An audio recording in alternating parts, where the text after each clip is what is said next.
আপন মানুষ যখন দূরে সরে যায় মন ছোট করবেন না, হতাশ হবেন না, আল্লাহর উপরে ভরসা রাখেন।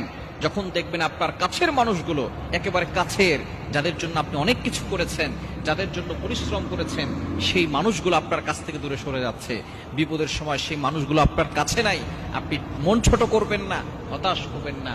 মনে রাখবেন আল্লাহ তাআলা আপনাকে বেশি সাহায্য করতে চাচ্ছেন, আল্লাহ তাআলার নৈকট্য অর্জন করাতে চাচ্ছেন। এজন্য আপন মানুষগুলো আপনার থেকে দূরে সরে গিয়েছে, আল্লাহ তাআলার সাথে আপনার সম্পর্ক এখন বেশি বৃদ্ধি হবে, আপনি বেশি আল্লাহ তাআলার সাথে সম্পর্ক তৈরি করতে পারবেন। আল্লাহ তাআলা আপনাকে সরাসরি সাহায্য করার জন্য আল্লাহ তাআলা আপনাকে প্রস্তুত করাচ্ছেন। আপন মানুষ যদি দূরে সরে যায় তখন আপনি আল্লাহর কথা স্মরণ করবেন, আল্লাহর ইবাদত করবেন, সব সময় আল্লাহর ইবাদত করবেন। এই আল্লাহ আপনার কবরেও থাকবে, আল্লাহ আপনার হাসরের ময়দানে থাকবে, জান্নাত পর্যন্ত থাকবে। এজন্য দুনিয়া নিয়ে বেশি চিন্তিত হবেন না, আপনি আখিরাত নিয়ে চিন্তিত হন, আল্লাহর প্রশংসা করুন, আল্লাহর ইবাদত করুন।